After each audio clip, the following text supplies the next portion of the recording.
说穿了，你的账户数字永远不会超过你心里觉得自己配得上的那个价值。我是 Ethan， 今天我们不聊技术指标，也不聊什么交易策略，我想聊聊一个发生在你身上，但我敢打赌，你可能一直没敢承认的事。你有没有过这种经验？有一阵子，你觉得自己好像开窍了，交易随便做都赚钱，账户资金一路往上冲，你心里想着这次稳了，我终于要翻身了。结果呢？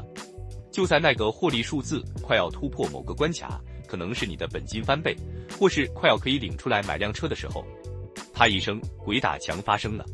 你突然开始看错方向，在不该进场的时候手痒，或者因为一次情绪失控，把过去2个礼拜甚至2个月辛苦赚来的钱全部吐回去，给市场还倒赔。这不是市场在搞你，也不是你的技术失效了。如果你常常觉得绩效在坐电梯，一直突破不了某个区间，这集影片可能会是你今年看过最重要的一支影片。我们一起来揭开那个锁死你获利的隐形天花板。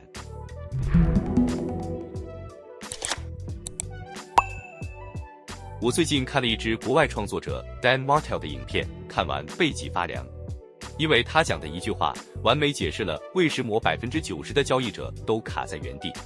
他说，你永远无法超越你现在脑袋里跑的那件程式码。什么意思？我们来做个比喻，你家里的冷气有没有温控设定？假设你设定在26度，如果今天天气很冷，室温降到20度，暖气会自动启动，把温度拉回来。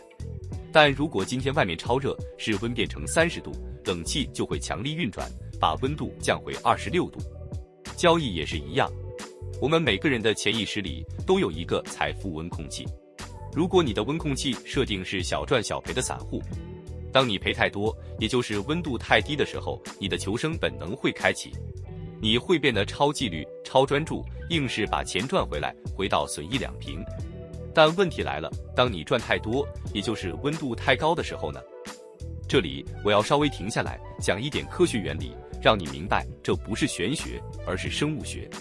我们的大脑主要任务是什么？不是让你发财，而是让你存活和感到安全。对大脑来说，熟悉等于安全，未知等于危险。当你的账户资金突然暴增，超越了你过去今年的经验值，你的大脑会进入一种未知领域。虽然理智上你很高兴赚钱了，但在潜意识里，你的杏仁核，也就是大脑的恐惧中心，却在拉警报。他会觉得这不正常，这不是我们习惯的环境，这里可能有危险。为了消除这种焦虑感，为了回到那个让大脑感到放松的熟悉区，你的潜意识会接管你的操作。他会怎么做？他会制造破坏。你的潜意识会响起警报，告诉你这不科学，这太危险了，这不像我。于是你的大脑会自动开启降温模式，它会操控你的手指，让你过早平仓，少赚一大段，或是让你突然自信爆棚，放大杠杆去赌一把大的。想象一下这个画面，你一定很熟悉。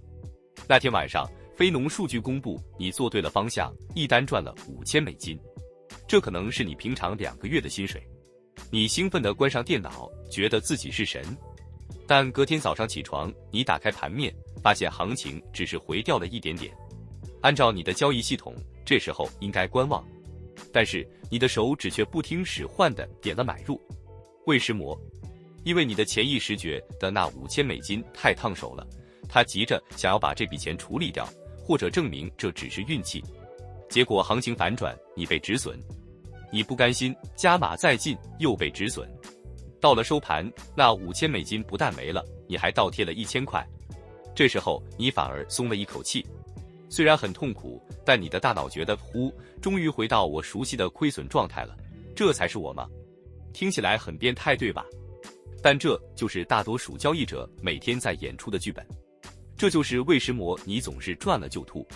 你不是故意赔钱的，你是被你的内在温控器自动导航回去的。这不是你的错，但这是你的责任。因为大多数人脑袋里跑的这段程式码根本不是你自己写的。它是谁写的？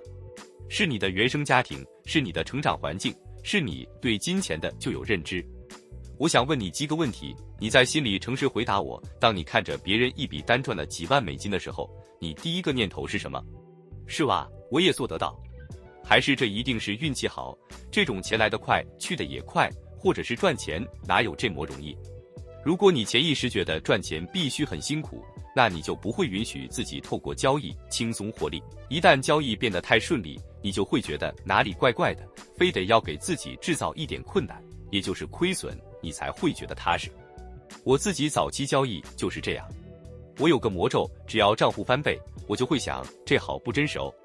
然后下一周我就会开始做一些平常绝对不会做的蠢单，比如明明只做欧美的，突然跑去赌那重波动超大的黄金或原油，然后把利润全部吐光。那时候我以为是我技术不到位，所以我拼命学新指标。现在我懂了，那时候的我内在的城市码只允许我当个努力学习但赚不到大钱的学生，而不允许我当个稳定获利的操盘手。好，那我们该怎么办？难道这辈子就这样了吗？ Dan Martell 给了一个很棒的解法，叫做 Rewrite or Repeat， 中文可以理解为重写或是重播。如果你不主动去改写你脑袋里的程式码，你的人生，你的交易绩效就只会是去年的重播。你以为你在交易这条路上走了5年，其实你只是把第1年的错误重复播放了5次。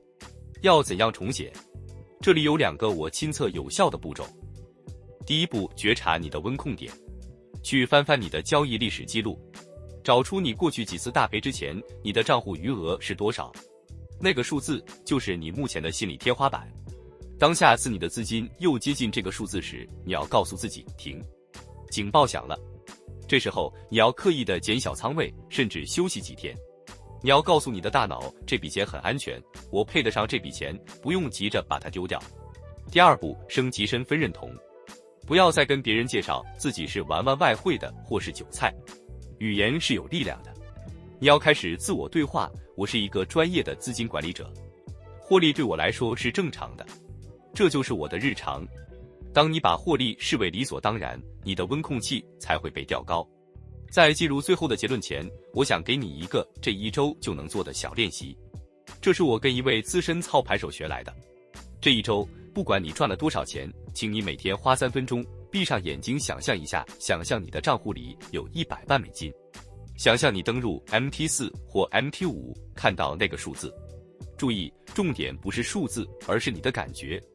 试着去感受那种平静，没有心跳加速，没有手心冒汗，就是一种钱在那里很正常的感觉。透过这种视觉化的练习，你可以欺骗你的大脑，让它以为那个高温是正常的室温。这样当你真的赚到钱时，你的冷气机就不会突然启动。最后，我想送大家一个我很喜欢的练习。如果你觉得自己明明很努力，却一直在同一个圈圈里打转，今晚复盘的时候，不要只看技术线图了，请你拿出一张纸，写下这个问题，并且每天问自己1次，如果我的账户余额已经是我现在目标的10倍，那我下一笔单会如何做？如果你的账户已经有100万美金，你还会因为现在这50块的波动而心跳加速吗？你还会因为错过一根5分钟的 K 线而懊恼追单吗？你还会为了想翻本而重仓赌博吗？绝对不会，对吧？那个100万版本的你，一定是淡定、优雅、有耐心的。记住，你不是等到变有钱了才淡定，你是先用有钱人的心态做交易，你才会变有钱。接下来的你不需要更努力，只需要升级，升级那个允许自己成功的权限。让我们一起把自己的温控器调高一点。我们是心灵炼金所频道，帮助你用心灵累积财富。我们下次见。